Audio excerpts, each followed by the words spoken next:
તો અમારી ચેનલમાં તમારું સ્વાગત છે ને હવે જો અત્યારે બપોરનું ટાણું થઈ ગયું છે અને જમવાનું ટાણું પણ થઈ ગયું છે તો અત્યારે અમે જો જમવા બેસી ગયા છીએ અને આજે અમે જમવામાં દૂધીનું શાક, રોટલો, ખીચડી અને છાશ છે અને આથણામાં રાયતું પણ છે. તો હવે અત્યારે અમે જો જમવા બેસી જઈએ છીએ. તો હવે હું જમીને ફ્રી થઈ ગઈ છું અને મમ્મી જોવો અત્યારે કપડાં સકેલે છે અને કાલે અમે ઘર સાફ કર્યા હતા તો ઘણું ખરું કર્યા મેં બધી વસ્તુ જોઈ તો ઘણું ખરું ખૂટી ગયું હતું તો અત્યારે અમે ડીમાર્ટમાં લેવા જઈએ છીએ હું ને પ્રજ્ઞેશ. ચાલો પ્રજ્ઞેશ.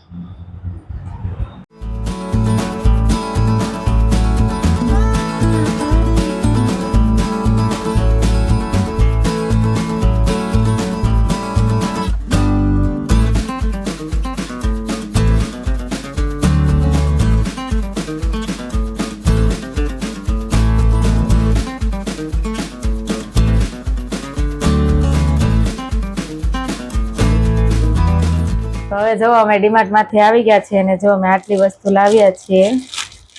ચણાનો લોટ નતો તો ઈ લાવ્યા. આમાં ગાયની હલ્દી પણ ફ્રી આવી છે ચણાના લોટમાં, ડીમાર્ટ માંથી લીધું છે. અને આઈસ્ક્રીમ પાવડર લાવ્યા છે આઈસ્ક્રીમ બનાવવા માટે, કારણ કે હવે ઉનાળો આવ્યો છે એટલા માટે. અને આ લાવ્યા છીએ બોડી વોશ લાવ્યા છીએ.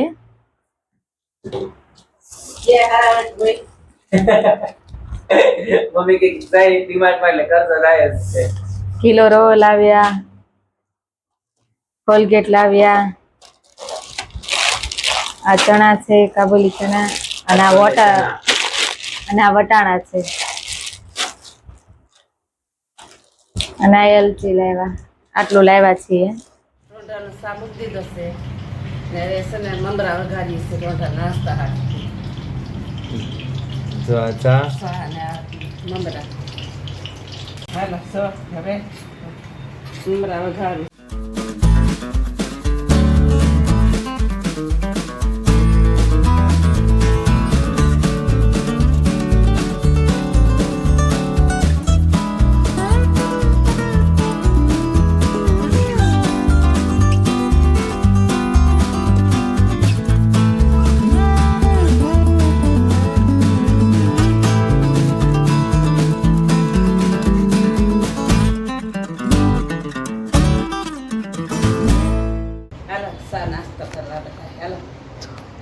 થઈ ગઈ મમરા વઘારાઈ ગયા. સારો નાસ્તો કરો.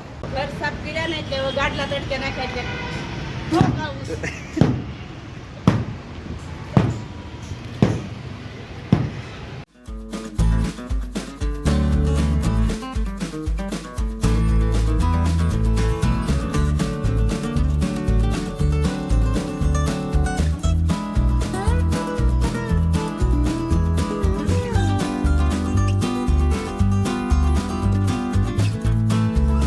હાલો છોકરા છે ને ડીમાર્ટ માં લઈ આવ્યા બધું એટલે ભરવું છે. લોટ લાવ્યા છે, વટાણા લાવ્યા છે, પછી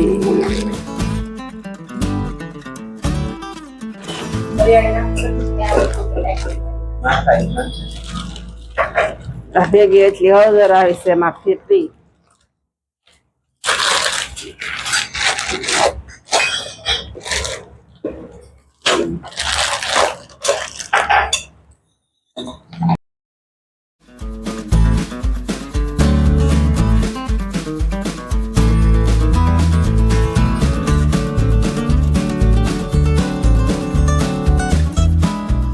અત્યારે સાંજનો ટાઈમ થઈ ગયો છે રસોઈનો તો અત્યારે અમે પંજાબી શાકનો પ્રોગ્રામ કર્યો છે તો જો પેલા હું પંજાબી શાકની ગ્રેવી બનાવું છું. તો પેલા અમે કાજુ પનીરનું શાક કરીએ છીએ તો પેલા આપણે કાજુને તળી નાખીએ ઘીમાં થોડાક.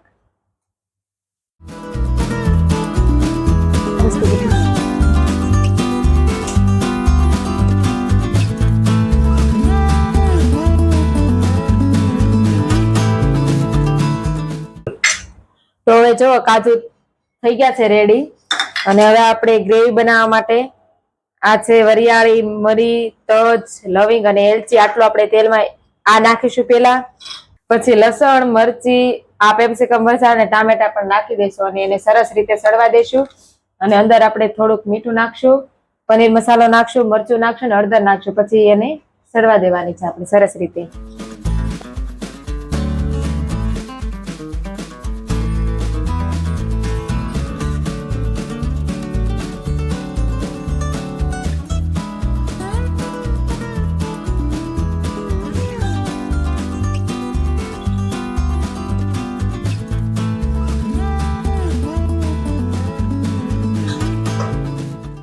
હાલો હવે દીવાબત્તીનો સમય થઈ ગયો છે, હું દીવાબત્તી કરું છું. ને મંદિરની અમારે લાઈટ ઘર સાફ કર્યા એમાં બગડી ગઈ છે, તો હવે કે હવે આજ લેવા જાય કાલ લેવા જાય, છોકરા જઈ જાય થી હાસા. અહીંયા મંદિરમાં લાઈટ હતી, અહીંયા નીચે, અહીંયા એની સાથે ઉપર આ રામદેવની મૂર્તિ વાળી લાઈટ કનેક્ટ હતી. તો એ અત્યારે હવે બગડી ગઈ છે. હવે જ્યારે ટાઈમ મળશે ત્યારે લઈ આવજો. એને દોડું નાખીને કરી દે ને હરખી. એ કરી દેશું પછી દાદા. હવે અત્યારે મમ્મી જો દીવાબત્તી કરે છે. આરતી કરું દેવળ વાળા તમારી, નકળંગ ને જાધારી રે વાલા, બીજી આરતી રણું જડામે, રામા કુંવર અવતારી રે વાલા. તો હવે અમે જો પંજાબી શાક સાથે રોટલી જ કરીએ છીએ, અને આજે પણ રોટલી કરશું, પણ આજે થોડાક ટ્રાય કરવા માટે અમે નાન પણ ઘરે બનાવશું. તો એના માટે મેં મેંદો લઈ લીધો છે, અને એમાં આપણે હવે થોડોક બેકિંગ સોડા નાખીશું, અને થોડુંક મીઠું નાખીશું સ્વાદ અનુસાર. 1 ચમચી જેટલું દહીં નાખીશું આપણે, અને અડધો કપ જેટલું દૂધ નાખીને લોટ આપણે બાંધી દઈશું.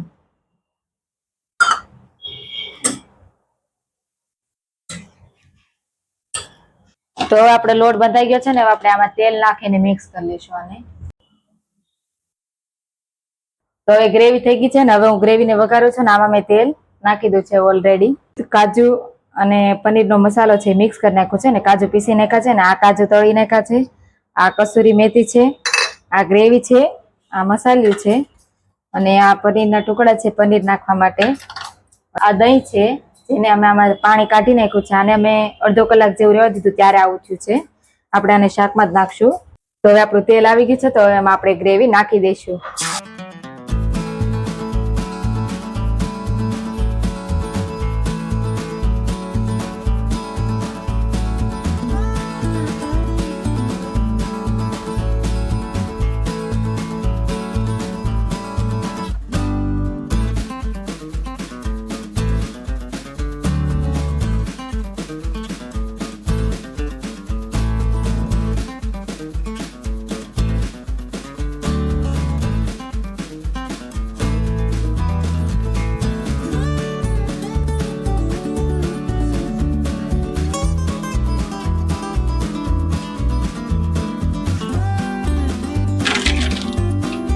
છે અને આ કસૂરી મેથી ઉપરથી નાખી દીધી છે, અને પનીર આપણે ખમણીને નાખી દીધું.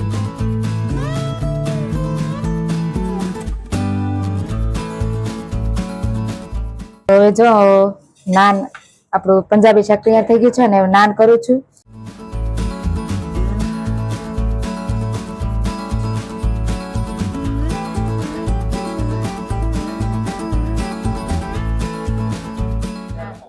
તો હવે અમારે પંજાબી શાક અને નાન તૈયાર થઈ ગયું છે, તો જોવો તમે.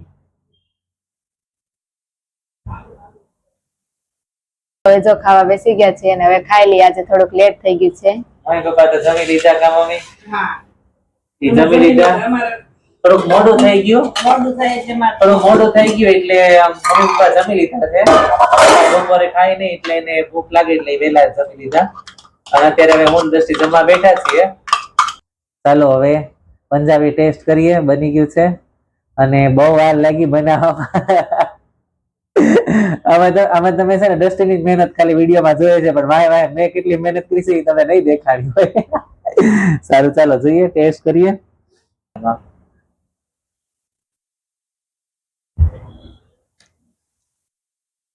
મુંડનો હવે ગમે. હેલો મિત્રો, તો મસ્ત પંજાબી શાક બન્યું હતું ને ખાઈ લીધું, અને હવે ફટાફટ જલ્દીથી આ વિડીયોને એડિટ કરી નાખું છું અને અપલોડ અત્યારે ત્યાં જ કરું છું. તો બસ જો અમારે વિડીયો જોવા ગમતા હોય તો લાઈક કરો, મારી ચેનલને સબસ્ક્રાઈબ કરો, અને ફરી મળીએ નવા વિડીયો સાથે. અને તમે જરૂરથી જણાવજો અમે કેવા વિડીયો બનાવીએ. તો ચાલો મળીએ નવા બ્લોગમાં. બાય, જય શ્રી કૃષ્ણ.